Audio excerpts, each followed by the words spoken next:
clapping in the hall. I would quickly like to request our Honorable Vice Chancellor, Professor J.P. Saini, to please felicitate Major General G.D. Bakshi.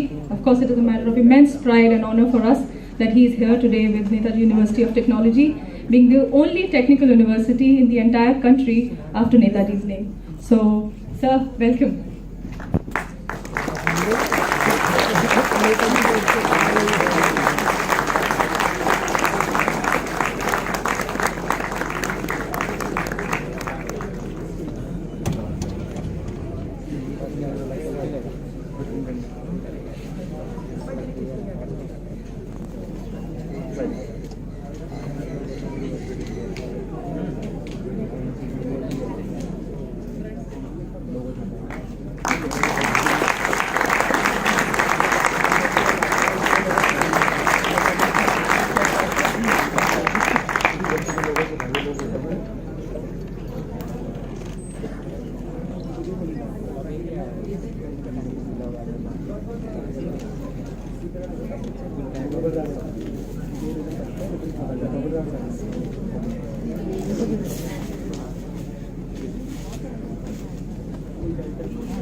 I'd like to present my opinion.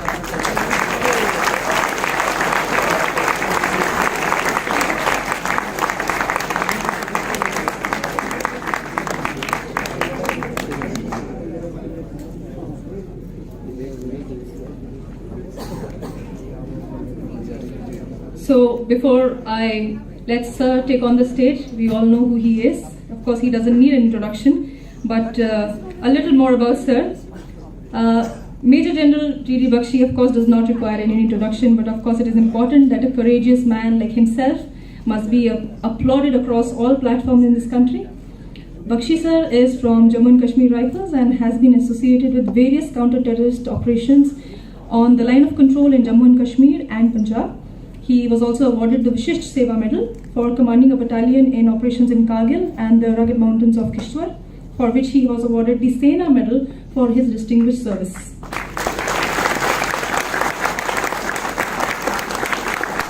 He also subsequently commanded the Romeo Force during intensive counter-terrorist operations in Rajouri Poonch districts of Jammu and Kashmir and succeeded in pacifying the areas.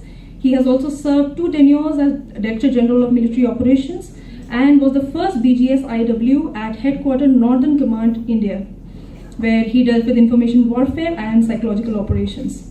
He is, of course, a prolific writer and writes on the matters of military and non-military and has published about 36 books, over 200 papers in various prestigious research journals also. His articles, as we all know, have been published in various national newspapers, and he has also for a short while taught in the Indian Military Academy of Dehradun and the Staff Wellington College. Some of his books include, and I quote, Afghanistan, the First Fault Line, War in the 21st Century, The Indian Art of War, The Paradox of Pakistan, The Rise of Indian Military Power, Evolution of an Indian Strategic Culture, and Limited Wars in South Asia, Bose and Indian Samurai, A Military Assessment of Netaji and the INA, Guardians of the Gate, A Military History of Mohial Fighting Brahmins.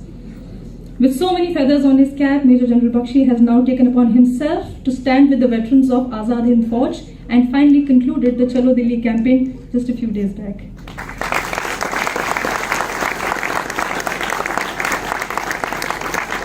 So with his fierce attitude, as we all see it on television today we will see a book reading of his latest masterpiece, that is Bose or Gandhi, Who Got India Her Freedom. So sir, with immense pride and a lot of respect for you in my heart, I welcome you and would like you to conclude the session. Thank you.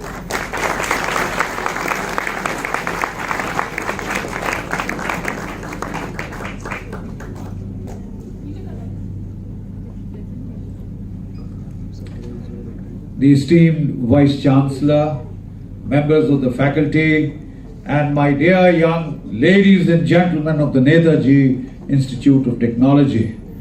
It's indeed a matter of great pride and privilege for me to interact with the young, bright and young students of this only institution, scientific studies institution, that is named after Netaji. We have a whole lot of institutions named after people, but I was delighted. And when I was just going through and I was on Facebook with the young lady and I said, "Where are you from?" "Netaji." I said, "I would like to come there and speak to the students." And I'm very grateful to the Vice Chancellor, to the faculty for giving me this opportunity to interact with you all. I would also like to interact with you all now that I know what a wonderful institution there is, neat, clean, and it looks so military.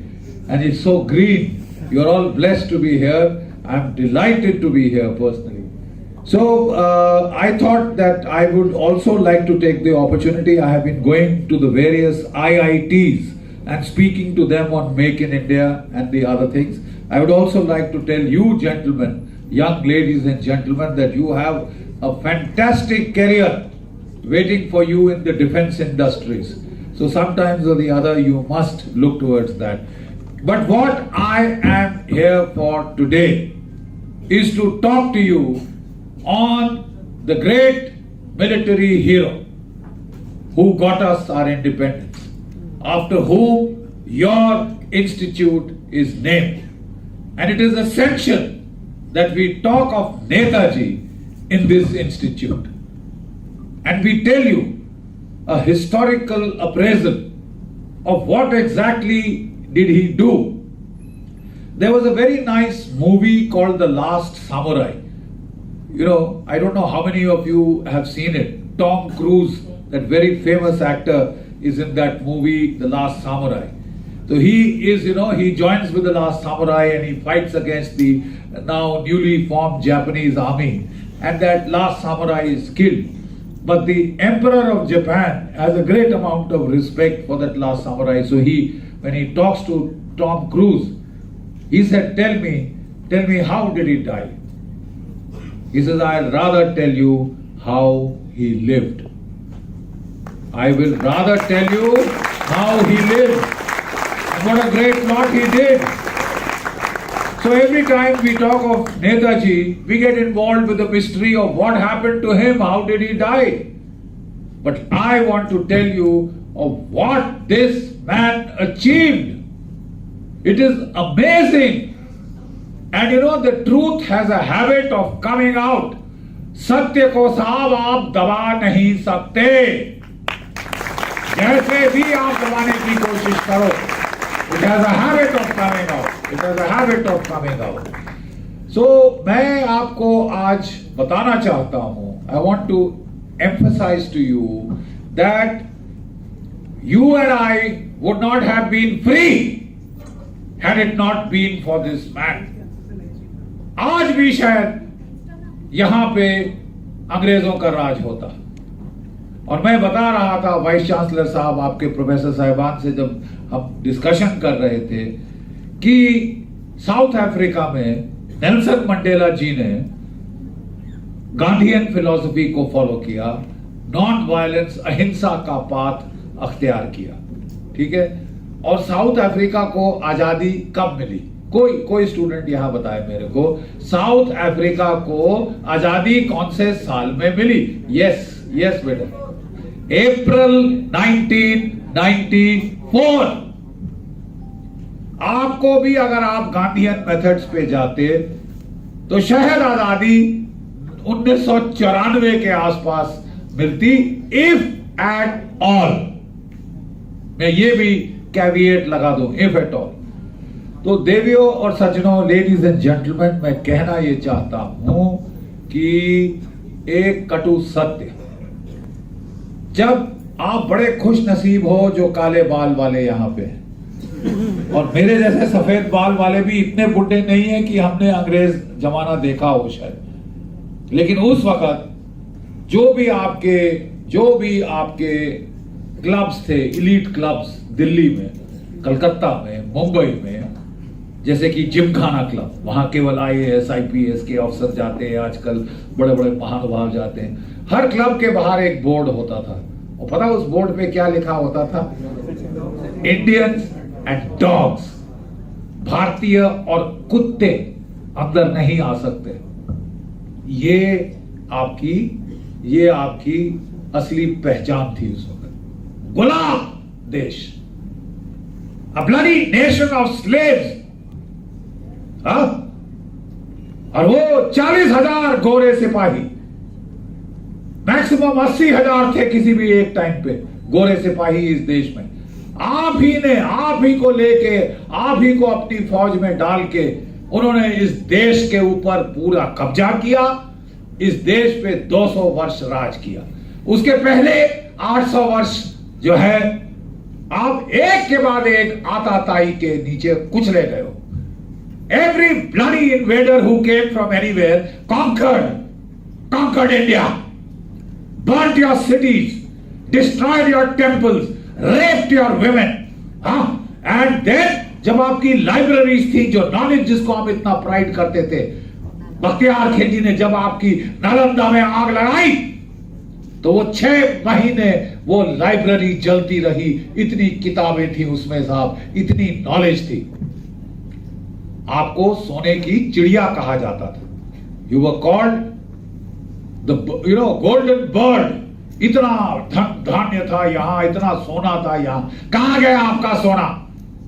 लूट कर ले गए वो जो आपके कोई भी मुगल, कभी मंगोल, कभी अफगान, कभी ईरानियन, जिसकी मर्जी आई वो यहां आके लूट लाट के आपकी औरतों को लाट के कारवां में बेचने के लिए बाजारों में, वेश्या बाजारों में। कुछ शर्म है? एक फौजी की तरह मैं ये सवाल पूछता हूं, कुछ शर्म है तुमको? 8 सदी तुम्हारे साथ ये हुआ, और उसके बाद आप बात करो अहिंसा की। हमसे पूछा गया कि भाई आजादी कैसे मिली? दे दी हमें आजादी बिना खड़क बिना ढाल। मैं जरा एक कटु सत्य बता दूं। नेताजी की आजाद हिंद फौज की नफरी थी 60,000। 60,000। आप में से किसी को मालूम है उनमें से कितने शहीद हुए अंग्रेजों के खिलाफ लड़ते लड़ते? 26,000। 60,000 में से 26,000 मतलब 43% शहीद हो गए। लड़ते लड़ते उन्होंने अपनी जान कुर्बान कर दी इस देश के लिए, आजादी के लिए, तुम्हारी आजादी के लिए। 26,000 कोई छोटा आंकड़ा है साहब? मैं जरा इसको परिप्रेक्ष्य में रख दूं। Let me put this in perspective for you. The Indian Army today has got a strength of 13 lakhs, 13 lakh की भारतीय फौज है। ठीक है साहब? और इसमें से 1947 से लेके अब तक कितने जवान शहीद हुए हैं? कोई गेस? 23,000। थोड़ा सा just slightly off, don't worry, but you are there. बहुत लोग नहीं जानते ये सब, बहुत लोग नहीं जानते। 23,000 के करीब जो है शहीद हुए हैं। 13 लाख में से 23, 60,000 में से 26,000। ये साहब एक रोंगटे खड़े कर देने वाला आंकड़ा है। और जब 26,000 की शहादत हुई, आप हमें कह रहे हैं कि साहब हमने तो अहिंसा से लड़ाई ली है, हमने बिना खड़क बिना ढाल लड़ाई ली है। You are telling bloody lies. तुम झूठ बोल रहे हो। और साहब अगर सिर्फ झूठ से काम आपका चल जाता, आपको राजगद्दी मिल जाती, तो हमें कोई आपके से वो एतराज नहीं है। लेकिन तुम उन 26,000 शहीदों के मां बाप को क्या जवाब दोगे? तुम उन औरतों को क्या जवाब दोगे जिसका शौहर वहां खत्म हो गया तुम्हारी आजादी के लिए? उस बच्चे को क्या बोलोगे जिसका बाप तुम्हारी आजादी के लिए खत्म हो गया? उनको आपने भुला दिया। आप इस देश में मुझे एक पत्थर दिखा दीजिए साहब, एक पत्थर जिसमें उन शहीदों का नाम लिखा। शो मी वन ब्लडी स्टोन जहां 26,000 शहीदों का नाम लिखा है, जिसकी वजह से आप आज कुत्ते नहीं, प्राउड सिटीजन्स ऑफ इंडिया हो, भारतीय और कुत्ते। हाँ, कोई आपको एहसास होना चाहिए कि आजादी होती क्या है। तुम्हें कुत्ता बोला जा रहा था और आप दुम हिला रहे थे, और आपका एकमात्र तरीका वो आजादी लेने का था कि हम तो भीख मांगेंगे, मलिकाए लंदन से हाथ जोड़कर विनम्र विनती करके भीख मांग के आजादी लेंगे। भीख मांगे मारोगे तुम।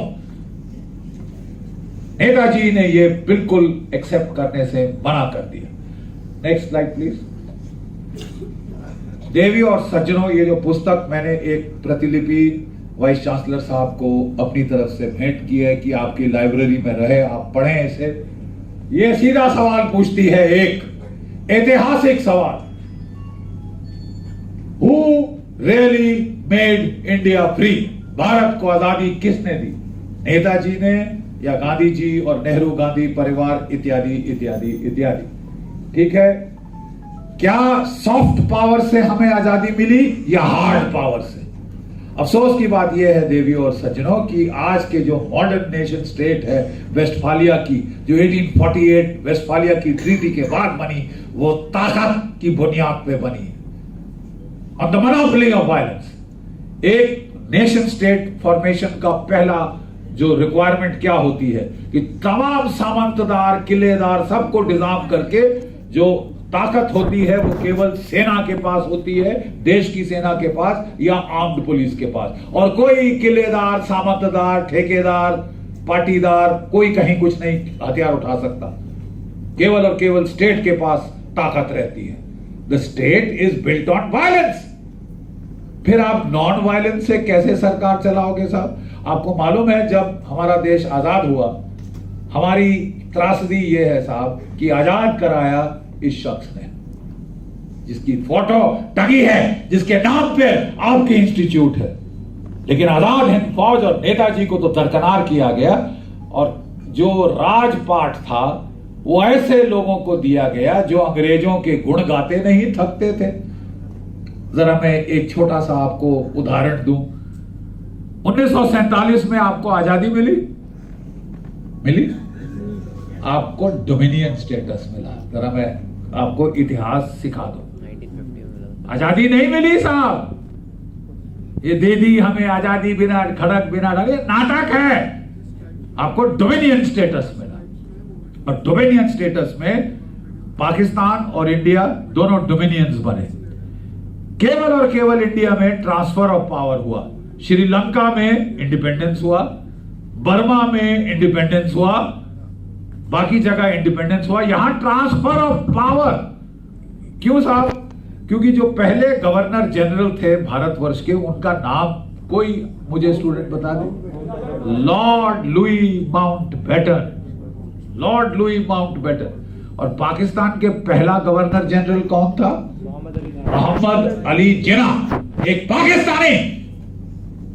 पाकिस्तानियों में इतनी शर्म थी कि जब उनको आजादी मिली उन्होंने एक अंग्रेज को गवर्नर जनरल नहीं बनाया, बोले साहब पाकिस्तानी बनेगा, और गवर्नर मोहम्मद अली जिन्ना को उन्होंने गवर्नर बनाया। लेकिन हमने 200 साल अंग्रेजों ने हमारा शोषण किया है। बंगाल में जब फैमिन हुई, भूखमरी हुई अंग्रेजों के शासनकाल में, तो 30 लाख हमारे भारतीय नागरिक मर गए भूख से, गिद्ध मंडरा रहे थे कलकत्ता के ऊपर। और आपको इतना लाड, इतना प्यार आ गया, उमड़ पड़ा उनके ऊपर। अब मैं ज्यादा नहीं कहना चाहता कि लॉर्ड माउंटबेटन की बीवी का नाम क्या था, और वो कारण थी वो रहने का। इसी लेकिन मुझे बताइए, आप कह रहे हैं कि साहब हम उनके खिलाफ आजादी, जंग आजादी लड़े। जब आपको आजादी मिली तो आप क्या कहते हैं? दोनों हाथ जोड़ के, लॉर्ड आप जाइए मत, योर लेडीशिप आप यहीं रहिए। हम आपके बगैर कैसे जिंदा रह सकते हैं? हम आपके बगैर कैसे देश चला सकते हैं? 3 साल तो उसने राज किया तकरीबन। 1 साल वो 3 साल के लिए लिया था। फिर जब लोगों ने बोला था आजादी मिली है कि नहीं, तो वो राजा गोपालाचारी साहब को गवर्नर जनरल बाद में शर्म खा के बनाया।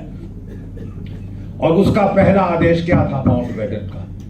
इंडियन नेशनल आर्मी का एक भी सिपाही भारत की फौज में वापस नहीं लिया जाएगा।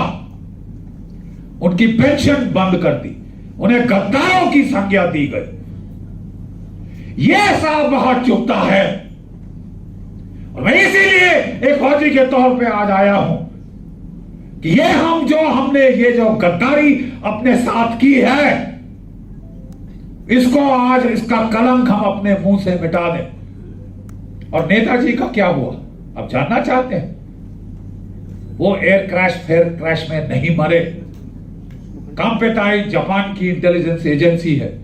जब लड़ाई खत्म हो गई थी, वो समझ गए कि हम लड़ाई हार चुके हैं, तो उन्होंने नेताजी को रूस भागने के लिए एक प्लान बनाया, जिसमें डिसेप्शन प्लान था कि दिखाया जाएगा कि उनका जहाज फार्मोसा में गर्क हो गया। जबकि असलियत यह है कि जब जस्टिस मुखर्जी कमीशन ताइवान गई, उस एयरफील्ड पे गई, तथाकथित एयरफील्ड जहां वहां पे बोला एयर क्रैश हुआ है, तो वहां वो बोले साहब यहां तो 18 अगस्त 1945 के 3 महीने आगे पीछे साहब कोई एयर क्रैश नहीं हुआ। हर एयरफील्ड पे रिकॉर्ड होता है साहब कि इसमें अगर क्रैश हुआ, वो रिकॉर्डेड है। वो 3 महीने आसपास कोई रिकॉर्ड नहीं हुआ। बोले साहब ये तो उनकी अस्थियां जलाई गई थी, उसमें डेथ सर्टिफिकेट है हमारे पास। बोले जरा दिखाइए जापानी भाषा में।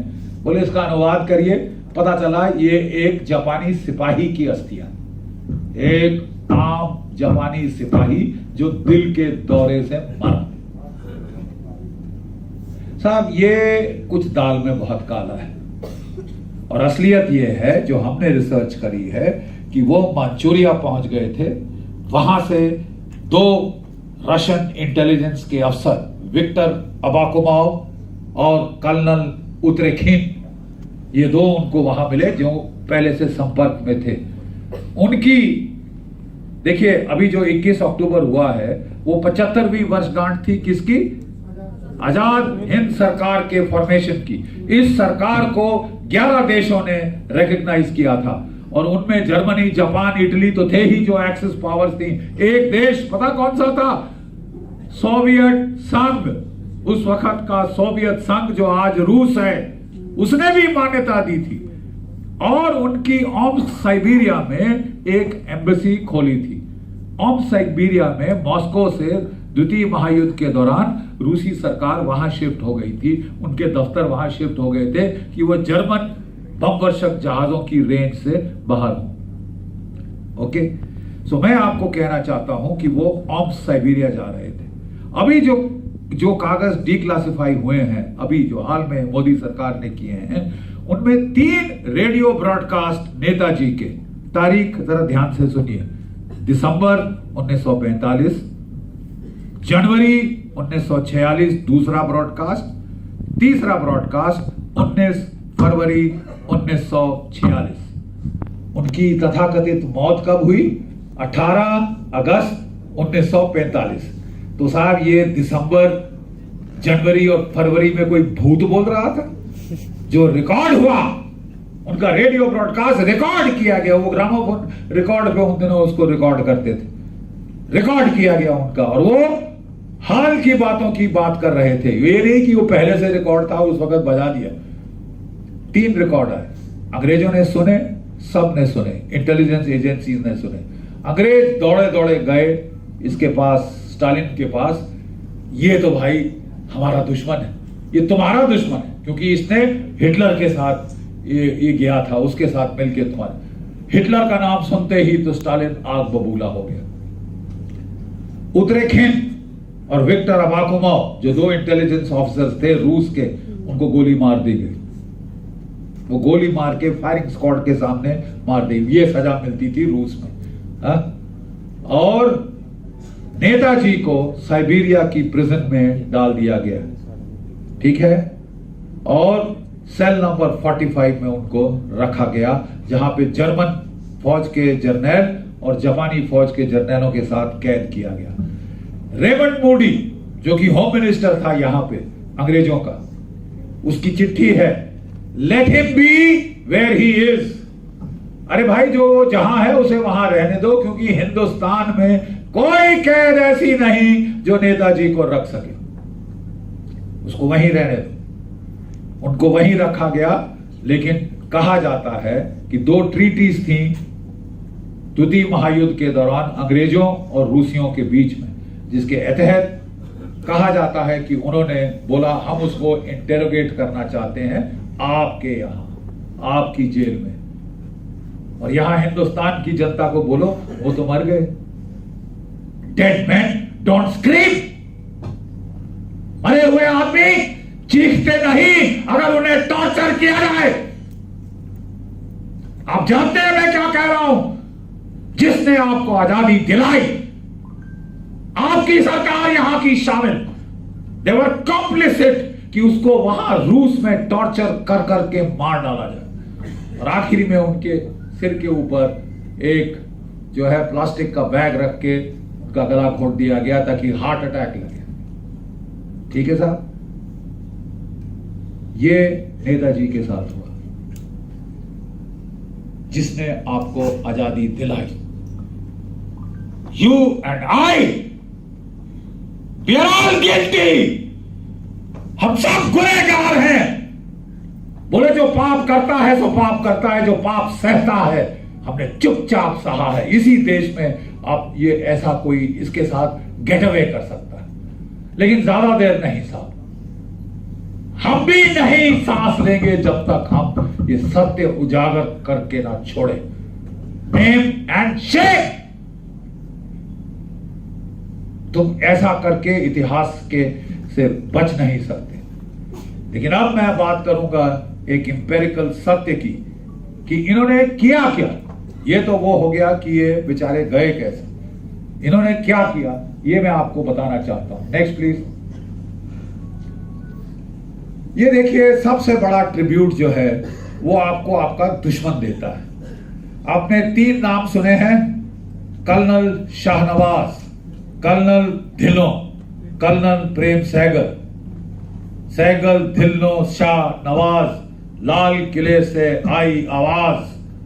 सहगल, ढिल्लों, शाह, नवाज। उनमें से एक कर्नल प्रेम सहगल, ये बर्मा के अंदर लड़ते लड़ते दुश्मन की कैद के कैप्चर हो गए। जब हो गए तो इनको मेजर जनरल ग्रेसी, अंग्रेज मेजर जनरल ग्रेसी, जो बाद में पाकिस्तान की आर्मी का पहला चीफ बना, JOC 20 इंडियन डिवीजन, ये उसके पास इसको ले जाया गया। ठीक है, तो उसको देखकर वो बोलता है, अंग्रेज, जरा ध्यान से पढ़िए, what did you mean you people by going on fighting? We had armour, artillery, you chaps had nothing, but instead of surrendering you fought. It was madness. Why did you do it? Why didn't you come over? अंग्रेजों को उम्मीद थी कि साहब इनको जरा मारेंगे, Indian National army को ये हथियार डाल देंगे, ये घर वापस आना चाहते हैं अपने माँ बाप के पास, बीवी बच्चों के पास। लेकिन ये लड़े, नेताजी की कमांड के नीचे ये बच्चे लड़े। मैंने बताया 60,000 में से 26,000 शहीद हो गए। तो वो अंग्रेज पूछ रहा है, तुम लोग पागल थे क्या? तुम्हारे पास ना टैंक, ना तोप, ना फाइटर प्लेन, ना बॉम्बर, हमारे पास सब कुछ कहा था, तुम हमारे खिलाफ लड़े क्यों और इतनी मुस्तैदी से क्यों लड़े? उन्होंने दांत खट्टे कर दिए थे लड़ते लड़ते। तो वो जवाब देता है, वो कहता है it was madness, why did you do it? वो जवाब देता है colonel Prem Sahgal, of course it was madness. Colonel Prem Sahgal replied calmly, a revolutionary army lives on the spirit of madness. हाँ, वो पागलपन था।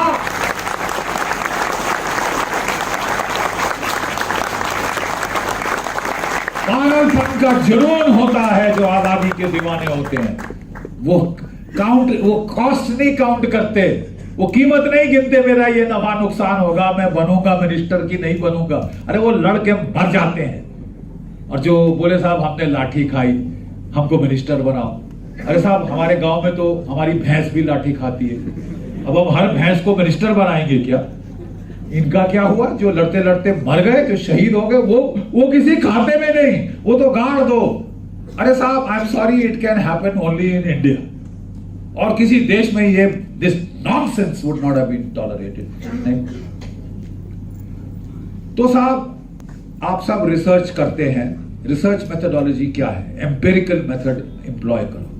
अब बोलेंगे बख्शी साहब आप भावुक होके बोल रहे हैं, तो अब मैं रिसर्च स्कॉलर, मैं भी, मेरे पास भी खुदा ना खास्ता गलती से एक पीएचडी है, तो मैं आपको बताना चाहता हूं कि हमने रिसर्च मेथोडोलॉजी अप्लाई करी।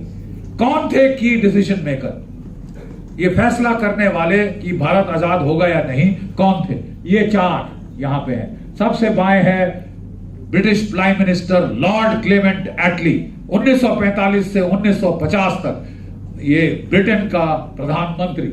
उसके बाद है Lord Pethick Lawrence, secretary of state for India, जो भारतवर्ष के तमाम फैसले लेता था।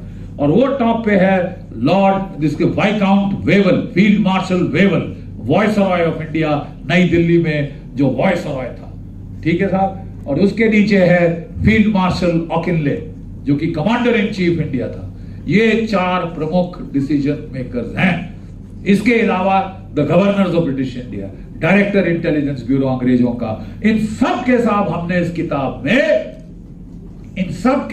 किताब में जो उस वक्त की चिट्ठियां हैं, जो अकाउंट्स हैं, जो ये डॉक्यूमेंट्स छोड़ गए हैं पीछे, उनको जाके स्टडी किया। कहां स्टडी किया? लंदन में, ट्रांसफर ऑफ पावर आर्काइव्स में। Next please. और मैं आपको बता दूं कि ये लॉर्ड क्लेमेंट एटली जो थे, सबसे पहले इनसे शुरू करें। सन 1956 में रिटायर होने के बाद ये भारतवर्ष आए, कलकत्ता रहे। वहां justice P B Chakravarti governor of West Bengal थे। उन्होंने इनको, वो राजभवन में उनके साथ ठहरे, 2 दिन उन्होंने इनसे वार्ता करी। है ये सबसे बड़ा चश्मदीद गवाह कौन है, भारत को आजादी कैसे मिली? लॉर्ड क्लेमेंट एटली, जिसने आपका so called independence of India act को साइन किया, ट्रांसफर ऑफ पावर का जिसने आदेश दिया। तो वो क्या कहा, उसने उनसे पूछा कि साहब ये क्विट इंडिया मूवमेंट तो फेल हो चुकी थी, आपने कोई 57 गोरी पलटने लगाई, हर एक कांग्रेसी को उठा के जेल में पटका, सेंसरशिप थी, उनको न्यूज़पेपर रेडियो से गायब कर दिया और इनकी कमर तोड़ दी, सब कुछ खत्म हो चुका था। और जब बेचारे गांधी जी बाहर निकले, वो बीमार थे, उनकी धर्मपत्नी, उनका देहांत हो चुका था, वो टूट चुके थे अंदर से, वो टूट चुके थे। और उन्होंने कहा था कि साहब मैंने तो ये सब सिविल डिसोबीडियंस मूवमेंट बंद कर दी है, मैं अंग्रेजों का वॉर एफर्ट में साथ दूंगा। ये लेटर्स हैं हमारे पास in writing in the collected works of Mahatma Gandhi. मतलब it's not his fault, but वो हार चुके थे, क्विट इंडिया मूवमेंट फेल हो चुकी थी। तो उसने सवाल पूछा कि साहब फिर आप गए क्यों? 45 में आपने विश्व युद्ध जीत लिया और 2 साल के बाद आप उड़नछू क्यों? क्या जवाब दिया लॉर्ड क्लेमेंट एटली ने? 3 शब्द, Netaji Subhash Chandra Bose, Indian National Army. Indian National Army और नेताजी सुभाष चंद्र बोस की वजह से हमें जाना पड़ा। अब देखिए, ये जस्टिस बात कर रहे हैं, justice of the supreme court, ठीक है, शातिर दिमाग। तो उन्होंने अगला सवाल पूछा, क्रॉस एग्जामिन करते हैं भाई, आपके मेरे जैसे नहीं कि आपने बोल दिया तो हमने हाँ मान लिया। उन्होंने अगला सवाल पूछा और बड़ा सीधा सवाल है, माफ कीजिए जितना भी कटु लगे, लेकिन सत्य बोलना अनिवार्य है। Is what then was Mahatma Gandhi's role in the independence of India? हमारी आजादी हासिल करने में महात्मा गांधी जी का क्या रोल था? He says and I quote, ये शब्द हैं जस्टिस पीबी चक्रवर्ती के, जो उन्होंने रिकॉर्ड किए हैं। ये कोई एरा गैरा नथु खेरा नहीं, एक गवर्नर, एक हमारे देश का, और एक जज, वो बोलते हैं, he says and I quote, Attlee's face twisted into a sarcastic smile as he spelled out the word MINIMAL। बोलिए क्या है? मिनिमल। ये साहब मैं नहीं कह रहा, कोई और नहीं कह रहा, कोई आरएसएस का बंदा नहीं कह रहा कि आप बोलेंगे साहब नहीं ये तो बायस्ड है। ये कह रहा है lord Clement Attlee, prime minister of England, who signed this thing, minimal. अरे साहब वो बहुत अच्छा है। Next please, next. नेक्स्ट, ये है वैसे चर्चिल, लेकिन जो कोर्ट हिस्टोरियंस हैं, जो एक फैमिली के हिस्टोरियंस हैं, यहां पे हैं ऐसे लोग, माफ कीजिए, बिपिन चंद्रा, इरफान हबीब, रोमिल्ला थापड़, आधे तो परिवार के साथ कोई रिश्ता है, रोमिल्ला थापड़, फिर अपने वो है गुहा, रामचंद्र गुहा, ये इन्होंने एक खास वंश की तारीफों के वो पुल बांधे हैं कि मतलब वो वंश को भी शर्म आ जाए।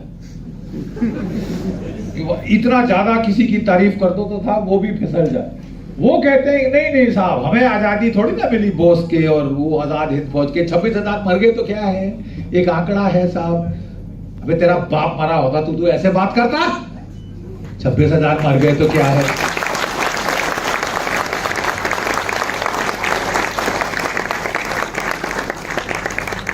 वो कह रहे नहीं साहब, हम ना अंग्रेजों के साथ लगातार बातचीत कर रहे थे और वो इतने प्रभावी हो गए, उनकी झाग मुंह से निकल आई बात करते करते, तो साहब हमें आजादी मिल गई।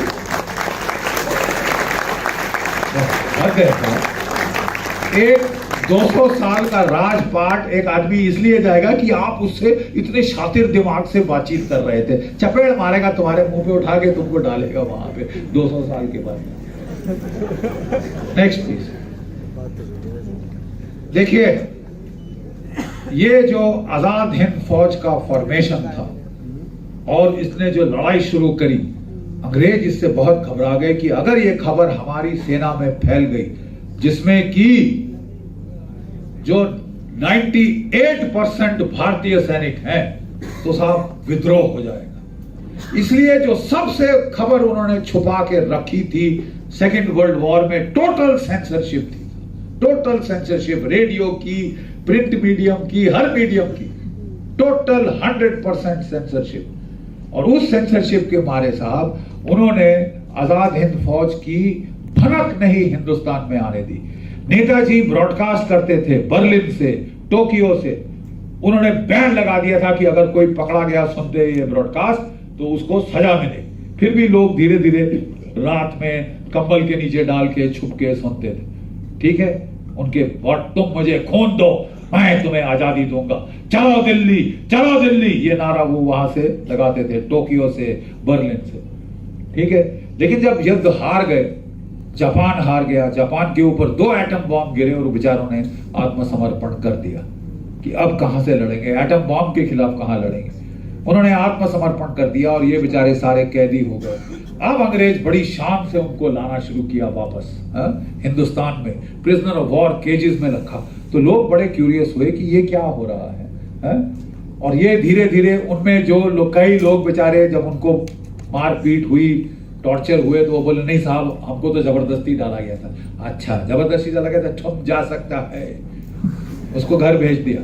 ठीक है, और जब वो घर में फैले तो उनके अंदर जो असलियत वैमनस्य थी वो बाहर आने लगी और धीरे धीरे धीरे ये सनसनीखेज खबर, अरे यार हमारी अपनी एक फौज थी, आजाद हिंद फौज, जो लड़ी है अंग्रेजों से, सनसनी फैल गई पूरे देश में। Next please. और फिर अंग्रेजों ने, देखिए, जब प्रथम विश्व युद्ध हुआ था तो हमारी 13 लाख फौज उनके लिए लड़ी थी। 13 लाख में से 70,000 बेटा उस वक्त हमारे सैनिक शहीद हुए थे, 70,000। 11 को विक्टोरिया क्रॉस यानी परमवीर चक्र का बराबरी का जो अवार्ड मिला था। और हमको बड़ी उम्मीद थी उस वक्त कि अब साहब जो है, हमें अंग्रेज कुछ हम पे मेहरबान होकर, बिकॉज ऑफ ग्रेटिट्यूड, वो हमको कुछ देंगे, होम रूल या डोमिनियन स्टेटस या ऐसा वैसा। अंग्रेजों ने कहा, अबे भूरे कुत्तों, हम तुमको बताते हैं तुमको हम क्या देंगे। तो 1918 में प्रथम विश्व युद्ध खत्म हुआ। 1919 में क्या हुआ बेटा? जलियांवाला बाग। निहत्थे लोगों, आदमी, औरतें, बच्चों पे गोलियां चलाई, बहुत मारे, कोई 1600 के करीब, वहां पे 1600 मार डाले, वो भी घेर के एक मैदान में जहां एक सकरी गली से वहां पे फौज आई थी। ये उन्होंने दिया। बोस गांधी जी को कह रहे थे, मत इनको विश्वास करो, ये सांप की औलाद है। प्रथम विश्व युद्ध के बाद भी इन्होंने ऐसा किया, अब भी ऐसा करेंगे। अगर आप समझते हो कि ये ग्रेटिट्यूड दिखाएंगे, ये सर पे चढ़ जाएंगे। और इस बार अंग्रेजों ने एक दूसरे किस्म का जलियांवाला बाग करने की सोची। क्या? आजाद हिंद फौज हार गई है, अब हम इसका नाक रगड़ेंगे जमीन में, सारी दुनिया के सामने इनको बदनाम करेंगे, देशवासियों के सामने, ताकि हिंदुस्तानी कुत्तों तुम्हारी हिम्मत पड़ी, तुम्हारी हिमाकत पड़ी विद्रोह करने की। ये देखो, लाल किले में उन्होंने कहा इनकी ट्रायल होगी, और पूरा मीडिया, पूरा रेडियो, पूरा प्रेस में सब जगह छा गया, हाय हाय ये गद्दार, ये गद्दार। लेकिन साहब, जब ये ट्रायल कहां हुई? लाल किले में, जहां बहादुर शाह जफर को याद है 1857 की गदर, उसकी भी ट्रायल वहां हुई थी। और लाल किले में ट्रायल क्यों की गई साहब, और कहीं क्यों नहीं इनका कोर्ट मार्शल हुआ? क्योंकि ये चाहते थे कि हम नाक रगड़ें आपका जमीन में, क्योंकि आजाद हिंद फौज का नेताजी का नारा था, लाल किले पे तिरंगा फहराएंगे। लाल किले पे तिरंगा फहराओगे? अबे लाल किले में तुमको टॉर्चर करेंगे, लाल किले में तुम्हारा कोर्ट मार्शल करेंगे, लाल किले में तुम्हें फांसी टांगेंगे। ये इंडियंस एंड डॉग्स, तुमको तुम्हारी औकात समझा दी जाएगी। लेकिन साहब, ये पासा पलट गया।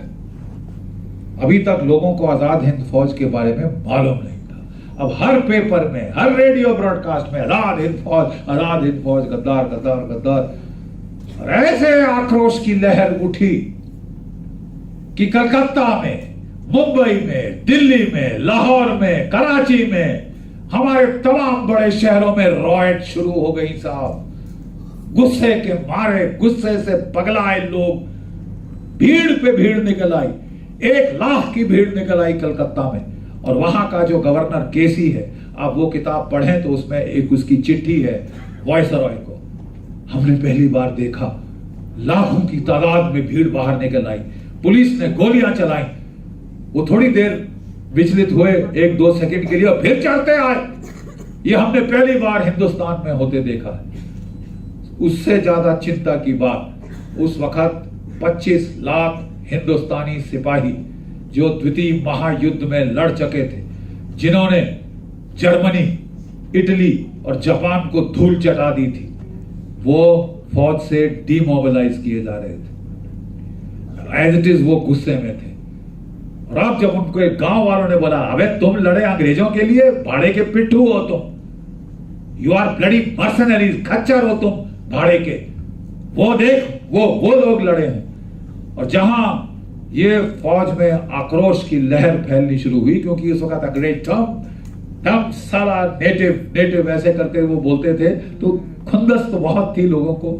अब वो बम फट गया, बम फट गया और पूरे हिंदुस्तान में रॉयटिंग शुरू हुई। और उससे ज्यादा जब रिपोर्ट्स आनी शुरू हुई कि साहब हमारी पलटनों में कुछ पनप रहा है, ये 1857 दोबारा होने वाला है। फील्ड मार्शल लॉकिनले जो कमांडर इन चीफ था, उसने वायसरॉय को लिखा, हम हिंदुस्तान की फौज के ऊपर हिंदुस्तानी सिपाहियों पे अब विश्वास नहीं कर सकते। अच्छा होगा कि हम अपनी इज्जत बचाकर तब तक निकल जाएं जबकि हम चुपचाप जा सकते हैं, नहीं तो जाना भी मुश्किल हो जाएगा। ये शब्दावली किसकी है? Field marshal ऑकिनले। 18 महीने हैं हमारे पास, चुपचाप से आजादी की घोषणा कर दो तो मैं संभाल सकता हूं, otherwise I cannot control. Next please. Sullen, ominous mood in the Indian military units. The British were terrified of the storm that was building up in South Asia. Was it heading for 1857 style revolt? फिर दोबारा गदर होने वाला था। और उस वक्त एक छोटा सा गणित किया फील्ड मार्शल ऑकिन ने। गणित बड़ी तगड़ी चीज है साहब, arithmetic is a great tool. उसने कहा 25 लाख हिंदुस्तानी फौजी, गोरे सिपाही कितने हैं हिंदुस्तान में? 40,000। उनकी जीभ बाहर आ चुकी है, 6 साल लड़ के वो थक चुके हैं, वो घर जाना चाहते हैं और वो कह रहे साहब बस बहुत लड़ाई हो गई, हमसे नहीं लड़ा जाता। और असलियत ये थी कि उस वक्त हिंदुस्तानी सिपाही जो बेचारा गांव से आया है, जिसको जमीन पे सोने की आदत है, मट्टी को अगर वो खोदता है तो उसके हाथ में चंडी नहीं पड़ती, जो बारिश में भीगे तो कोई फर्क नहीं पड़ता, वो इनसे ज्यादा तगड़ा सिपाही था। ये गोरे तो ऐश और आराम लंदन की में से आए थे, इनकी तो हालत पतलून ढीली हो चुकी थी लड़ाई लड़ते 6 साल। बोले साहब हम लड़ाई लड़ने के लायक नहीं है, हमको घर जाने दो, हमने नहीं लड़ा। उस वक्त ऑकिनले ने बोल दिया साहब 40,000 और 25 लाख, ये गणित प्लीज समझ लो, ये गणित समझ लो, अपनी इज्जत का तशरीफ का टोकरा उठा के चलते बनो, नहीं तो ये तुम्हें उखाड़ के फेंकेंगे। ये असलियत है जो कि उस वक्त उसने जाहिर कर दी। उसने वॉइसरॉय को बोली, वॉइसरॉय ने लंदन को बोल दिया साहब 18 महीने हैं, निकल जाओ, 18 महीने तक हम संभाल सकते हैं, उसके बाद बिल्कुल नहीं, दी एंड फिनिश। एम्पायर का टोकरा खत्म हो चुका है। Next please, next please. उस वक्त ये देखिए, ये फील्ड मार्शल ऑकिनले के अपने शब्द हैं, any attempt to enforce the sentence, पहले उनको सजाए मौत देनी थी, फिर उनको उन्होंने बोला कि इनको कैशियर करो, फिर उसने बगैर कोई सजा दिए उनको वापस छोड़ दिया। जो वो बवाल देखा हिंदुस्तान में, उनका अंग्रेजों का ख्याल था कि इन तीनों को फांसी देंगे, फांसी तो दरकनार, वो डर गए, सीधे डर गए। अंग्रेज बोला चुपचाप छोड़ दो, उनको रिलीज कर दिया गया, बस बोल तुम फौज में नहीं हो, चलो जाओ घर जाओ। वो बेचारे हैरान कि हमको तो फांसी लगने वाली थी, क्या हुआ। और उसने कहा in case the Indian armed forces as a whole cease to be reliable, the British armed forces now available would not be able to control the internal situation or to protect essential communication, nor would any piecemeal reinforcement of these forces be much avail. छोटे मोटे reinforcement भी भेजो तो हम नहीं संभाल सकते। किसके शब्द हैं? फील्ड मार्शल ऑकिनले के। To regain control of the situation, nothing short of an organized campaign for the reconquest of India is likely to suffice. कहता है अगर फिर आपने हालत पे नियंत्रण पाना है, दोबारा हिंदुस्तान पे कब्जा करना पड़ेगा, उसके लिए 4-5 लाख की गोरी फौज चाहिए। वो किधर है? वो सब डिमोबिलाइज हो चुकी है, अत आ गई है अंग्रेजों की लड़ते लड़ते 6 साल, अब वो लड़ने की हालात में नहीं है। We must be prepared to deal with well organised revolution next spring and the possibility of a serious but less well organised rising at any time during the coming winter.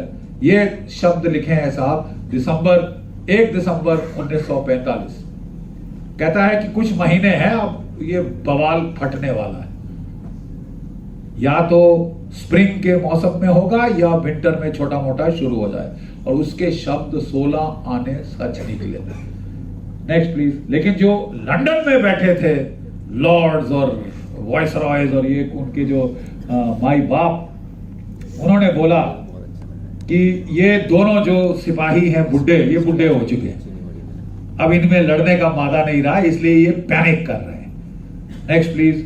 और उन्होंने कहा कि कोई फिक्र नहीं, हम अगर अंग्रेज सैनिक नहीं है तो यूरोप से हम गोरे सिपाही रिक्रूट करेंगे और हिंदुस्तान में भेजेंगे, हिंदुस्तान को कुचलने के लिए, विद्रोह दबाने के लिए। उसने कहा यूरोप के कौन से हिस्से से भेजोगे? यूरोप का कौन सा हिस्सा लड़ाई से तबाह नहीं हुआ? किसमें लड़ने का मादा रह गया है? यूरोप में, पोलैंड में, हंगरी में, जरा बता दीजिए, फ्रांस में, सबकी जीभ बाहर आई हुई। ये अभी बातचीत चल ही रही थी कि जो विस्फोट जिसकी ये वार्निंग दे रहे थे फील्ड मार्शल ऑकिनले और फील्ड मार्शल वेवल, वो धमाका हो गया था। Next please. नेक्स्ट। ये क्या आप में से कितने बेटा बच्चे जानते हैं कि 18 फरवरी 1946 को रॉयल इंडियन नेवी में बगावत हुई थी अंग्रेजों के खिलाफ। 80 जहाजों पर 20,000 नौसैनिक, उन्होंने अपने अंग्रेज अफसरों को उठा के पानी में फेंका, यूनियन जैक को उतारा और अपने अपने जहाजों पे तिरंगा फहरा दिया।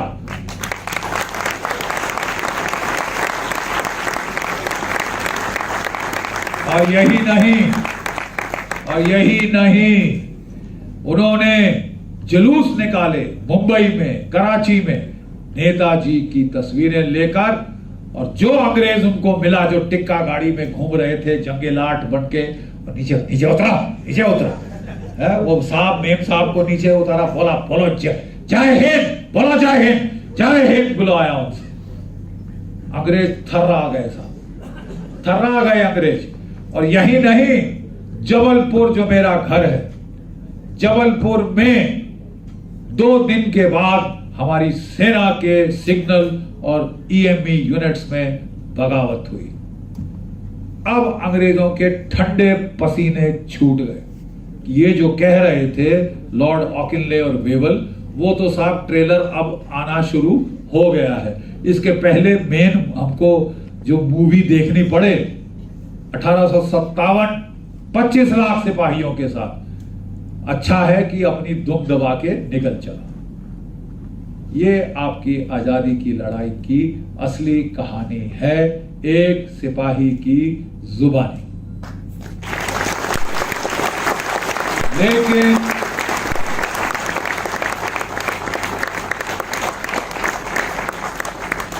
लेकिन बच्चों, हमारी असली त्रासदी क्या है? आजादी दिलाई नेताजी आजाद हिंद फौज ने, राज मिला कांग्रेस के नेताओं को जिन्होंने लाठी खाई थी। भाई लाठी भी बड़ी चीज है ना यार, वो लगती है बड़ी जोर से। और फिर आपको जेल में जाना पड़ा। कहां, कौन सी जेल में रखा? आगा खान के महल में। आप जानते हैं कहां जेल हुई थी गांधी जी को और नेहरू जी को वगैरह वगैरह वगैरह? आगा खान पैलेस। ये पैलेस, वो पैलेस, अंग्रेजी स्टाइल लैट्रिन चाहिए। बोले साहब हम कोई क्रिमिनल थोड़ी ना, हमको अखबार पढ़नी, किताब लिखनी, डिस्कवरी ऑफ इंडिया। लेकिन जब नेताजी को जेल हुई, उनको टॉर्चर किया गया, उनको मारा गया, उनको रंगून पहुंचा दिया गया, मांडले पहुंचा दिया गया, ताकि कोई चीखे भी तो सुनाई ना दे। ये फर्क है दुश्मन में और अब मैं क्या बोलूं, ये कौन थे? प्रॉब्लम ये है, जो भी थे, मैं किसी की सिंसियरिटी डाउट नहीं करता, लेकिन पहली चीज उन्होंने ये करी कि माउंटबेटन को रखा। माउंटबेटन के आदेश से एक आजाद हिंद का फौजी वापस नहीं लिया। पाकिस्तान की फौज ने तमाम आईएनए के सैनिक वापस ले लिए। आपने क्यों नहीं लिया? आई वांट टू आस्क, क्यों नहीं लिया? और उसके बाद जो भी कॉलोनियल नैरेटिव था, जो भी कॉलोनियल तौर तरीके थे, उसी पे सरकार चलती रही, क्योंकि वही जो आईसीएस थी आईएएस बन गई, जो वो अंग्रेज पुलिस थी वो अब आईपीएस बन गई, और वही तौर तरीके पे चले। और अंग्रेजों के क्या नैरेटिव्स थे? अंग्रेजों का नैरेटिव था भारत कोई देश थोड़ी ना है, ये तो लड़ती झगड़ती जातियां पातियां वर्ण धर्मों का एक क्या कॉल्ड्रन है। इसको आपस में लड़के मरने से बचाने के लिए विदेशी राज की आवश्यकता है, इंपीरियल जस्टिस की आवश्यकता है। ये उनकी थी। आपने कॉन्स्टिट्यूशन बनाई, माफ कीजिए, आपकी कॉन्स्टिट्यूशन जो है ब्रिटिश इंडिया एक्ट ऑफ 1935, आप जरा चैप्टर बाय चैप्टर मिला लीजिए, तकरीबन हूबहू कॉपी है। और जो पहला पैरा है वो क्या कहता है? We the people of India having resolved etc to give ourselves social justice। जो पहली वैल्यू जो हमने डेमोक्रेटिक वैल्यू है वो क्या बोली? Social justice, not liberty, not fraternity, not equality, social justice पहला, कि आपस में लड़ती मरती ये है एक कौमें लड़ती रहती मरती रही, उसमें सोशल जस्टिस चाहिए था। सोशल जस्टिस एक ही वर्ड चेंज किया, इंपीरियल जस्टिस से सोशल जस्टिस, और सबसे ऊपर रखा उसको। और आपकी जो तमाम इलेक्शन है साहब, तब से लेके आज तक, चाहे कोई पार्टी हो, चाहे बीजेपी, चाहे कांग्रेस, चाहे ये चाहे वो, समाजवादी वगैरह वगैरह, सब किसके बेसिस पे इलेक्शन लड़ती हैं? कास्ट, कास्ट, धर्म, क्रीड। तो क्या बदला अंग्रेजों के जमाने से? Divide and rule. आप क्या कर रहे हो? You are still dividing and ruling. और अगर नेताजी आते तो पहला तो आपका कास्ट, आपकी जाति, आपकी पार्टी, आपका धर्म सब खत्म होता, और हम सब भारतीय हैं, यह चीज होती जो कि एनसीसी के बच्चे गाते हैं। We are all Indian. मैंने आपको कहा कि उस वक्त जो अगर नेताजी राज संभालते तो वो एक सशक्त सुदृढ़ भारत बनाते, वो 30 लाख की फौज की भारतीय सेना चाहते थे, 30 लाख। चीन की फौज जो थी वो 42 लाख थी, 42 lakhs, 4.2 million people's liberation army, वो भी एक सशक्त आर्मी चाहते थे, क्योंकि वो नहीं चाहते थे कि 8 सदियों की गुलामी के बाद ये देश कमजोर हो। हर भारतवर्ष के फैसले की, भाग्य के फैसले की लड़ाई पानीपत में लड़ी जाए। क्यों अफगानिस्तान में क्यों ना लड़ी जाए, पाकिस्तान में क्यों ना लड़ी जाए? जरूरी है अपने घर बुला के लड़ाएंगे साहब, दिल्ली से 1.5 घंटे की दूरी पे हारोगे, और हारे, तीनों पानीपत की लड़ाई हारे। तो जब नेहरू जी के पास पहला कमांडर इन चीफ गया, आप जानते हैं अंग्रेज जाते जाते 25 लाख की फौज को कितना करके गए, 3.5 लाख। फिर 3.5 लाख की फौज का हिंदुस्तान और पाकिस्तान के बीच बंटवारा कर दिया।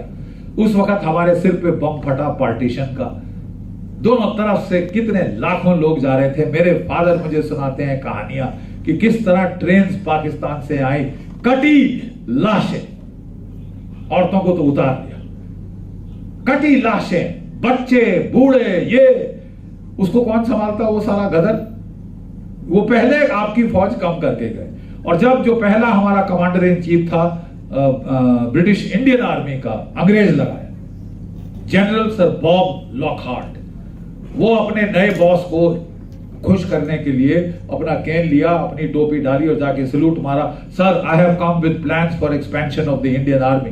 तो उसने देखा उसकी तरफ, general we don't need an army, आप जानते नहीं हम अहिंसावादी हैं, आप जानते नहीं हम पीसफुल देश है, हम पे कौन हमला करेगा, मुझे कोई फौज की जरूरत नहीं है, मुझे जरूरत है केवल पुलिस की, यू कैन गो, आप जा सकते हैं।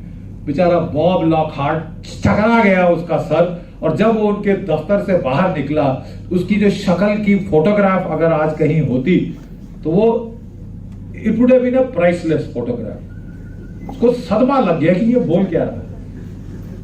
थैंक गॉड हमारे पास एक नेता थे, सरदार वल्लभ भाई पटेल, जिन्हें ना सिर्फ हमारी फौज को डिस्बैंड नहीं होने दिया, उन्होंने इस्तेमाल किया तमाम जो राजवाड़े शाड़बाजे, बोला अगर आप लोग भारत में विलय नहीं होते मैं इंडियन आर्मी तुम्हारे पे चढ़ा दूंगा। चुपचाप सब प्रिंसेस ने एक्सेशन साइन किया, सिवाय हैदराबाद के, निजाम के और जम्मू कश्मीर में। हैदराबाद में उसने फौज चढ़ा दी और 5 दिन में हमारी फौज ने रगड़ दिया निजाम की फौजों को, ठीक है साहब। और भारत का वो सारा जो ये राजवाड़ों का ये जो पैच वर्क क्विल्ट बन रहा था, उसका साफ सफाया सरदार वल्लभ भाई पटेल ने किया हमारी। उसके बाद उन्होंने वो फौज चढ़ा दी जम्मू कश्मीर में। अफसोस कि वहां पे हावी हो गए पंडित जी बाद में, और उन्होंने उसको नहीं हम तो यूएन जाएंगे। अरे साहब हमारी फौज पहले तो मार खा रही थी वहां पे, क्योंकि थे इतने कम और वो इतने ज्यादा। धीरे धीरे करके हमारी फौज ने पासा पलटा, धकेल दिया इनको वादी से, धकेल दिया कारगिल से, लद्दाख पकड़ लिया। और अब जब हम मुजफ्फराबाद और स्कार्दू लेने जा रहे थे तो जनरल करियप्पा, बाद में फील्ड मार्शल करियप्पा, बोला साहब मेरी हैदराबाद से फौजें हट गई हैं, अब मैं ये लड़ाई खत्म करना चाहता हूं, इनको मैं जो आखिरी बचे खुचे हैं रगड़ दूंगा। तो उस वक्त नेहरू जी बोले हम तो शांति प्रिय देश है, हम तो यूएन में जाएंगे साहब, हमको यूएन में विश्वास है। और साहब वो विश्वास तो छोड़ो, भाड़ में गया विश्वास। ये पिछले 70 साल से हम जो भुगत रहे हैं वो विश्वास का, वो आप और मैं जानते हैं, हमारी फौज ज्यादा जानती है। अफसोस की बात यह है कि निधन सरदार पटेल का बहुत जल्दी हो गया। 1956 में पाकिस्तान में मिलिट्री कू हुआ और उसके बाद तो हमारे पे फौज पे सब राशन पानी लेके चढ़ गए। हमको बचाया चीनियों ने 1962 में करारा जूता लगा के। सब हवा हो गई आपकी अहिंसा, पंचशील, और ये सब धुएं में गई, और कम से कम हम वापस यथार्थवाद पे आए। तो ये कहानी है बेटा, आज मैंने कहानी सुनाई है, बुंदेले हर बोलों के मुख, हमने सुनी कहानी थी, खूब लड़ी मर्दानी वह तो बलिदानी थी। Thank you for a very patient listening. एक मिनट। और लास्ट में बच्चों, जब भी मैं जवान बच्चों की एक देखता हूं इकट्ठे, तो मुझे अपनी पलटन की याद आ जाती है, ठीक है। और हमारी पलटन में प्रथा थी कि हमले के पहले हम एक बार जोर से अपनी पलटन का जंगी नारा दहाड़ के बोलते थे, इतने जोर से कि पहाड़ से पत्थर गिर जाए, दुश्मन के दिल दहल जाए। और जंगी नारे का मतलब होता है हम आ रहे हैं सालों, तैयार हो जाओ। तो आप मेरे साथ जरा जंगी नारा दहाड़ेंगे इस देश का, विल यू? ओके, देखें किसमें ज्यादा जोश है, इस बुड्ढे में या आप में। रेडी? ओके, जय हिंद। ये आवाज बीजिंग और इस्लामाबाद जानी चाहिए। एक बार फिर, जय Hind. Thank you very much.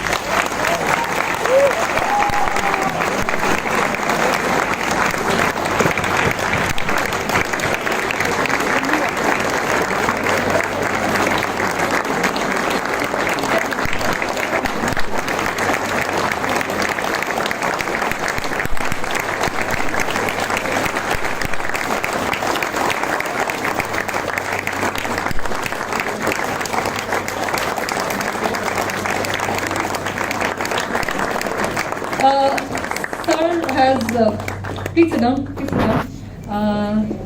Sir says that if we do have time for Q&A, and sir is ready for Q&A. If any one of you have any questions to ask, the house is open. I will give you a mic and we can carry on with it. Meanwhile, at the back right there, will you please close the door and just get seated? The core team, please ensure that the doors are closed and not open, so that nobody like goes out and comes in. Good evening, sir. Hi. Sir, I have a question regarding your previous comments not before the event today. Right. Sir, so basically, what you were against, like the reason you were against the British was because of violence and the very fact that they were outsiders. Right. So, do you think the Indian army in Kashmir is doing the exact same thing? It is massacring civilians, it is calling them terrorists, and then it expects to be treated well. So do you think, sir, the Indian army is actually a terrorist organization in that manner? बड़ी कश्मीर हमारा है। Sir, I am not denying that, sir. No, you are saying? I am not denying that, sir. No. एक आपने बोल लिया, अब जरा मुझे कहने का मौका दीजिए। हाँ, मैं जम्मू कश्मीर में लड़ चुका हूँ। हमारे 10,000 से ज्यादा लड़के शहीद हुए हैं, इसलिए कि हिंदुस्तान का परचम वहां फहराता रहे। राइट, वहां फहराता रहे। कश्मीर भारत का अभिन्न अंग है, क्योंकि महाराजा कश्मीर ने इसको एक्सेशन का इंस्ट्रूमेंट साइन किया। Number 1। Number 2, legally Kashmir belongs to us. Number 2, Kashmir की कॉन्स्टिट्यूएंट असेंबली इलेक्ट हुई 1954 में और उन्होंने एक्सेशन को रैटिफाई किया। Finish. There is no. Legally, constitutionally, Kashmir belongs to India, and we will no. Let me finish. We will not accept the two-nation theory. हम सब भारतीय हैं। अगर आप किसी एक धर्म के हैं, तो आप ये नहीं कह सकते कि आप पाकिस्तान में जाएंगे। नहीं तो बांग्लादेश क्यों बनता? बांग्लादेश क्यों बनता? आप कश्मीर में नारे क्या है? पाकिस्तान से रिश्ता क्या? ला इलाहा इल्लल्लाह।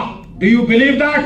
By killing civilians, sir, are you trying to proclaim Kashmir? Excuse me, we are killing. We are जिसने हथियार उठाया है। Just that, sir. यार मैं वहां, आप कश्मीर गए हो? No, sir. No, बैठ जाओ। मैं वहां लड़ा हूं।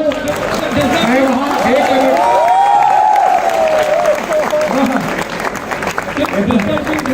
I'm very happy. No. You seem to be slightly inclined towards the leftist, but let me tell you बेटा, 1 मिनट बैठ जाओ और सुन लो। मैं जम्मू में पैदा हुआ। 1 मिनट। मैं जम्मू में पैदा हुआ। मेरे पिताश्री महाराजा हरि सिंह के दरबारी थे। ठीक है, तो हमको पता है जम्मू कश्मीर की असलियत। आपका कहना कि वो पाकिस्तान का है हिस्सा, मैं तो फिर अगर कोई हथियार उठाएगा, उसको मरने के लिए तैयार होना पड़ेगा। 80,000 कलिश्निकोव वहां पे मिली है। आप कह रहे हो कि सिविलियंस को मारते हैं। 80,000 कलिश्निकोव हमने वहां पकड़ी है बेटा। क्या कलिश्निकोव कश्मीर के एप्पल ऑर्चर्ड में उगती हैं? पाकिस्तान से आई है। और अगर कोई भारतवर्ष के खिलाफ हथियार उठाएगा, उसको मरने के लिए तैयार होना पड़ेगा। पीरियड। तुम हथियार उठा के बात करोगे तो बेटा मरना पड़ेगा। और कोई सवाल? Anybody else? या good, I am glad. So if anyone has a question, you can always raise your hands and we'll pass on the mic to you, alright? Sir, my question is, before the 62 war with China happened, the army officials, they were in a meeting with the defense minister at the time, right. and he said that they played some war games, and they concluded two things. That first, it is definite that China is going to attack India in some time, Right. and second, that we are not prepared for it. Right. And the defense minister of India at that time was present there. So my question is, why weren't steps taken to ensure that if that thing happens, we can prevent it? Thank you बेटा, I compliment you for your knowledge of military affairs. Good. मैं आपको कहना चाहता हूं कि बेटा वही मैं कह रहा था, ये जो गांधीवाद नेहरूवाद का जो आखिरी चरम था वो 1962 में इट कल्मिनेटेड। मैंने आपको बताया कि नेहरू जी का पहला आदेश था कि ये हमको सेना चाहिए ही नहीं, मेरे को फौज चाहिए ही नहीं, मैं पुलिस से काम चला लूंगा। तो साहब पुलिस भेजी गई थी चीन की फौज के खिलाफ और वो मारे गए बेचारे, रगड़े गए हॉट स्प्रिंग्स में। ये वो जो पुलिस मेमोरियल है वो किनके लिए है? उन पुलिस वालों के लिए जो कि बेचारे चीनियों से लड़ते मारे गए। पुलिस का काम नहीं है देश के दूसरे देश की सेनाओं से लड़ना, वो सेना का काम है। आप बोले कि मुझे सेना ही नहीं चाहिए तो फिर तो आप पिटवाओगे ना। जो 1962 में हुआ, हम पिटे। दो टूक शब्दों में, मेरे को सच बोलने में कोई नहीं, हम पिटे, लेकिन कम से कम हमारी आंखें तो खुल गई। उसके बाद हमारी फौज का विस्तार हुआ, मॉडर्नाइजेशन हुआ, एक्सपेंशन हुआ। 1965 में पाकिस्तान को मुंह की खानी पड़ी। 1971 में भाई साहब पाकिस्तान के 2 टुकड़े हो गए।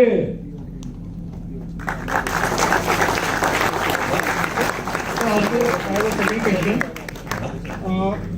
There are various stories that soldiers who are fighting in Arunachal Pradesh, and when they ran out of ammo, they took on the Chinese army in a hand-to-hand fight. बिल्कुल। And for some people, they were fighting, and one soldier, his intestine came out, and from one hand he was handling his intestine, and from other hand he was operating his rifle.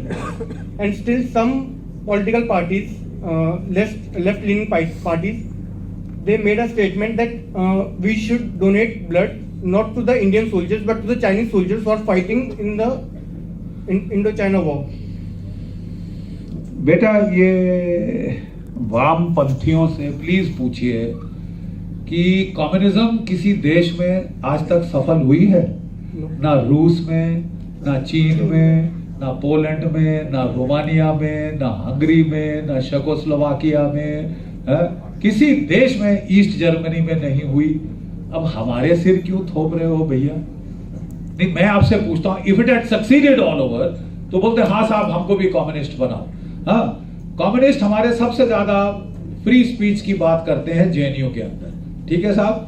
आप जरा चीन में जरा वहां के Xi Jinping के खिलाफ जरा एक नारा, क्या हल्की सी आवाज ट्वीट करके देखो, अगले दिन साहब आपको ना किसी कैद खाने में अच्छी तरह से आवभगत हो रही होगी आपकी। ये लोग हमको फ्री स्पीच बोलते हैं। एक कृष्ण कन्हैया तब थे, एक कृष्ण कन्हैया आज पैदा हुए।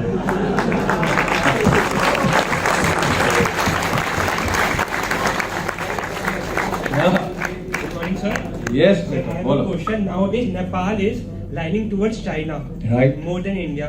Why Right, that? right. It is because हमारे कुछ वामपंथी वहां के माओवादियों का सपोर्ट करने लगे, वो राजा महेंद्र को चिढ़ाने के लिए। तो बोलते ना, don't spite your face, don't cut your nose to spite your face. क्योंकि महेंद्र थोड़ा सा दिखा रहा था कि मैं दोनों के बीच में बराबरी करूंगा, आपने कहा हम इसको मजा चखाते हैं, हम वहां माओइस्ट को सपोर्ट देंगे। उस वक्त भी फौज ने बोला था भाई साहब हम यहाँ लड़ रहे हैं माओइस्ट से, आप वहां माओइस्ट को सपोर्ट दे रहे हैं। नहीं साहब ये अलग माओइस्ट है। अरे भाड़ में गए अलग माओइस्ट, उसने उठा के सीधा चीन की तरफ रुख किया है। आपने सेल्फ गोल स्कोर किया है नेपाल में, इसको बोलते हैं सेल्फ गोल। और ये हमारे जेएनयू के वामपंथियों को धन्यवाद दीजिए कि वो इतना हासिल कर चुके हैं कि नेपाल को खदेड़ा चीन की तरफ। ये this is our fault. What Yes. can we do now about it? नहीं हम वापस ले लेंगे, आप फिक्र ना करिए.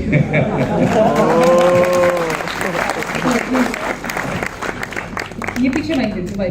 Feel free to talk. I am for free speech. Okay, good. I don't mind anything. Good evening. Don't feel bad, huh? Yeah. Okay. Good evening, sir. No. I feel good. I did my duty. I'll do my duty 100 times. I will.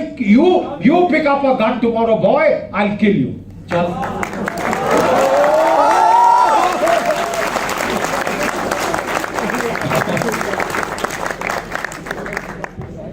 Sir, US के पास NSA है, China के पास PLA unit 61938 है, but India के पास आज तक एक strong cyber army नहीं बनी है. वजह क्या है? बेटा इसके लिए मैं यहाँ खास आया हूँ to an institute of technology. ना सिर्फ बेटा cyber war but normal hardware for war कल बेटा आप लोग हमको देंगे. You will give it to us. And मैं आपको बताता हूँ कि देयर आर अपॉर्चुनिटीज आपके लिए. यहाँ जो लड़के हैं जो रडार्स पे काम कर रहे हैं, there are whole field of the private industry waiting.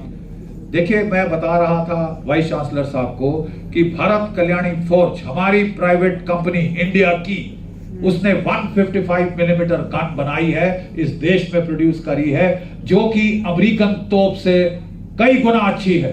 American तोप की मार है 45 किलोमीटर, इसकी 48. अमेरिकन तोप का रेट ऑफ फायर है 3 राउंड्स इन 60 सेकेंड्स, इसका है 6 राउंड इन 30 सेकेंड्स. आप जानते हैं इंडियन हैव डन. और एक बार बेटा इंडियन लग जाए किसी चीज पे, आधा नासा हमारे हिंदुस्तानियों से भरा है, आधी सिलिकॉन वैली हिंदुस्तानियों से भरी है, आधे डॉक्टर सर्जन यूनाइटेड स्टेट्स में हिंदुस्तानी है.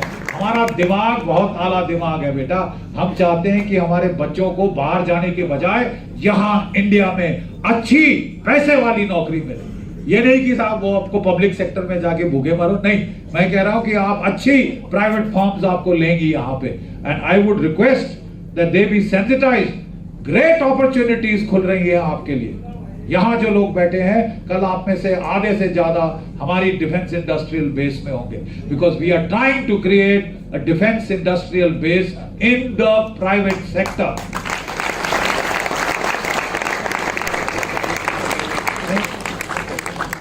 Why was Kashmir granted the status of a separate country? It's now a separate country. Who said it's a separate Sir, at the time they were given a separate flag. No. Please check your facts. It was given autonomy within the Union of India. Why was And that also because Lord Mountbatten told that to Nehru. 370 should from my side be thrown out of the window and 35A should be buried deep.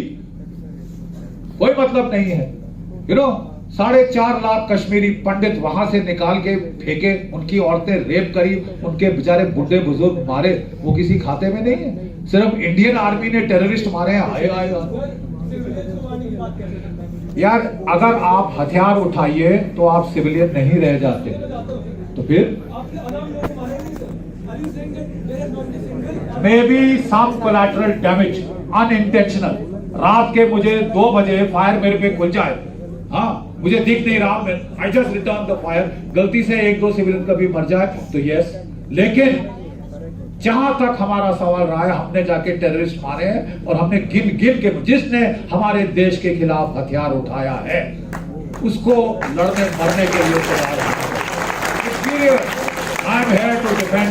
ये मेरा देश है. This is my country. No Pakistani can come here and carry a weapon. किसका? पाकिस्तानियों का.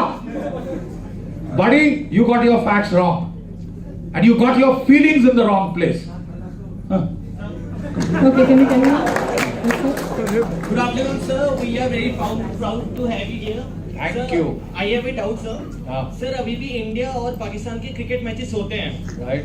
Sir इसका defence के रूप में सर राय क्या है कि मतलब इंडिया और पाकिस्तान के बीच में मैचेस होने चाहिए या नहीं होने चाहिए? बिल्कुल नहीं होने चाहिए. They can climb a bloody tree. Why should I play with people? देखिए, मैं थोड़ा सा फैक्ट्स आपको बता दूं ना. सिविलियंस की मौत की बात हो रही है.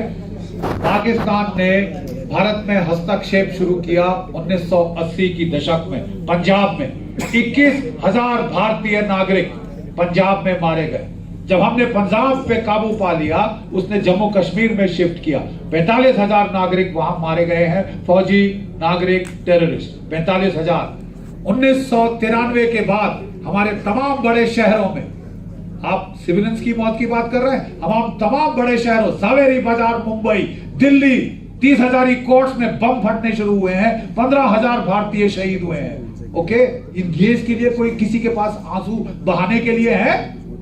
80,000 जरा अपना जोड़ आंकड़ा कर लीजिए। 21,000, 45,000, 15,000, तकरीबन 80,000 भारतीय शहीद हो चुके हैं। उनकी कोई बात नहीं करता, उनके कोई मानव अधिकार नहीं है। मानव अधिकार है उन पाकिस्तानियों के जो कश्मीर में आके लड़ रहे हैं। This is something that I find very strange, very one-sided, and it is wrong. Could you pass on the mic to him? Just next to you. Good evening, sir. Yeah.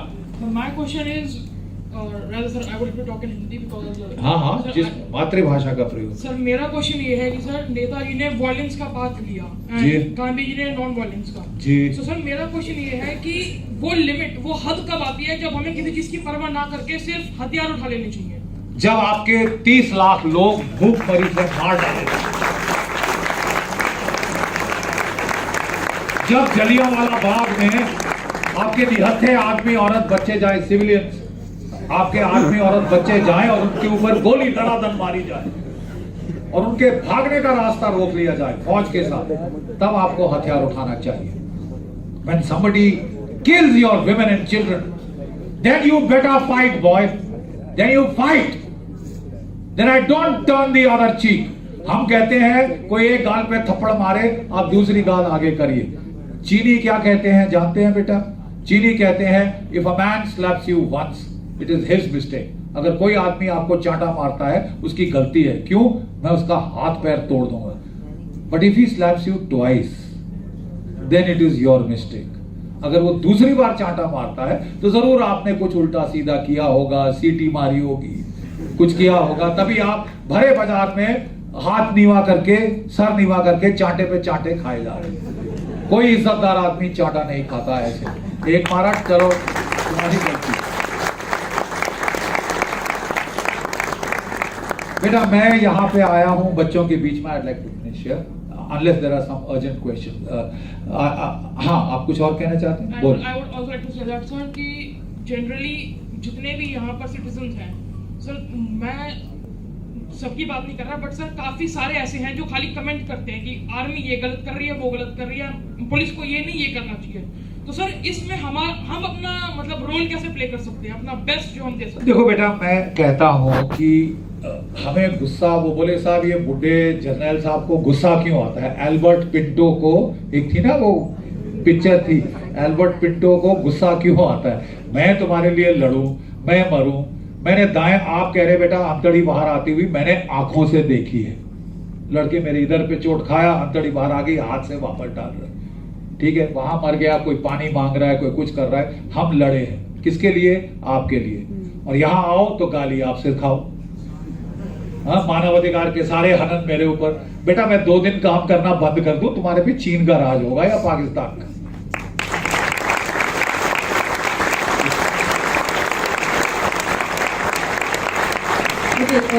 We will have to close the house. I'm sure a lot of you have a lot of questions here, and I'm sure you all have enjoyed thoroughly what Sir had to say. Quickly, before winding up, I would like to request Shri Pradeep Deswar to please come on the stage and deliver a vote of thanks to Sir. Thank you.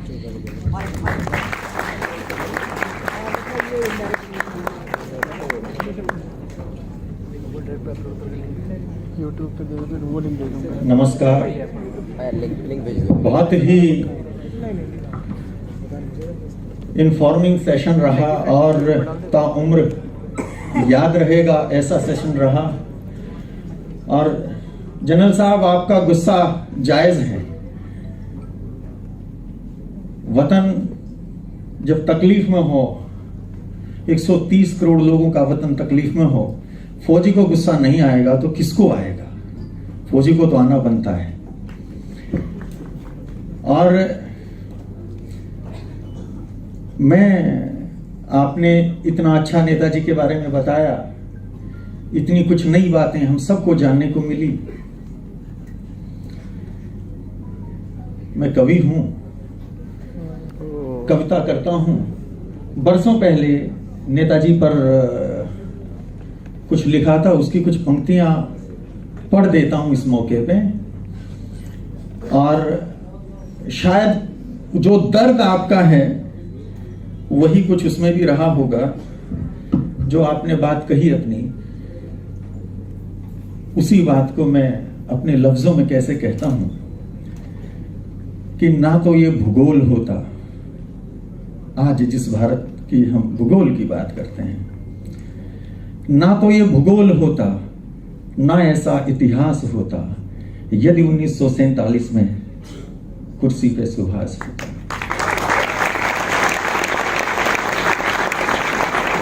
ना तो ये भूगोल होता, ना ऐसा इतिहास होता यदि 1947 में कुर्सी पे सुभाष होता। जनरल साहब ने कहा उसके बाद की घटनाएं। अब कश्मीर में सिविल राइट्स की बात हो रही थी बड़े जोर शोर से, मैं उस पर बात कहूंगा। कितनों की थी जान गई, कितनों का घर बाहर गया। कितनों की थी जान गई, कितनों का घर बाहर गया। याद करो इस बंटवारे में क्या क्या भारत हार गया।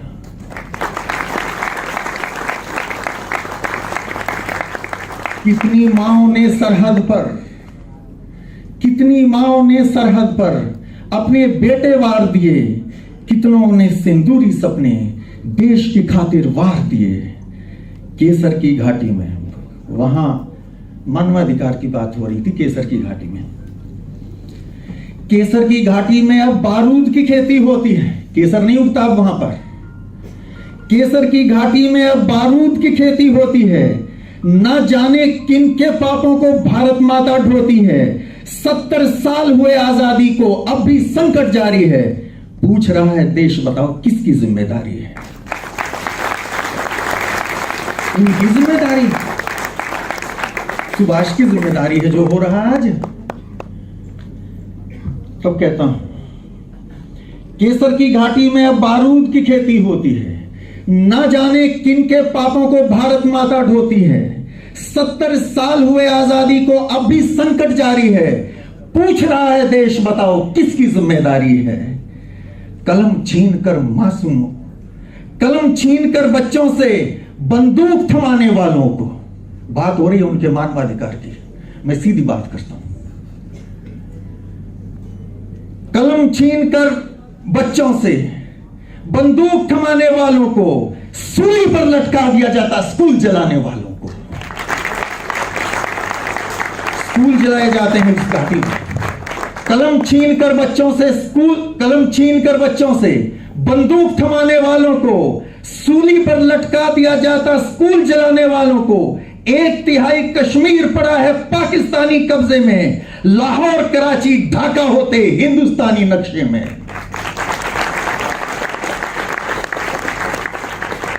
नेताजी सुभाष जिस भारत के लिए लड़ रहे थे, उस भारत के नक्शे में लाहौर भी था, कराची भी था, ढाका भी था।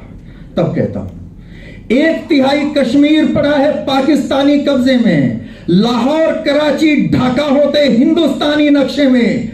चंद्रगुप्त और चाणक्य का एक साथ एहसास होता यदि 1947 में कुर्सी पे सुभाष होता।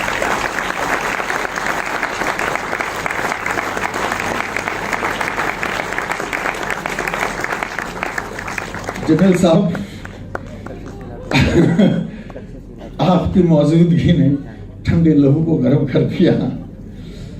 बहुत बहुत शुक्रिया, आप आए यहाँ पर। और ये सेशंस होते रहने चाहिए। नई पीढ़ी में जोश भी होना चाहिए। और जनरल साहब ने जो नई बात बताई, जो अपॉर्चुनिटीज आ रही हैं, उन अपॉर्चुनिटीज के लिए भी हम काम करें। यूथ उसके बारे में भी सोचे। सिर्फ यूरोप और अमेरिका नहीं, बहुत खर्च करता है ये देश आपकी पढ़ाई पे। एक बच्चे की पढ़ाई पे जितना ये देश खर्च करता है Netaji Subhash university of technology में, एक बच्चे की पढ़ाई पे होने वाले खर्च से 10 लोगों को सारा साल खाना खिलाया जा सकता है। उन गरीबों का निवाला छीन कर पढ़ाया जा रहा है इस देश के द्वारा। आपको सोचिए। धन्यवाद।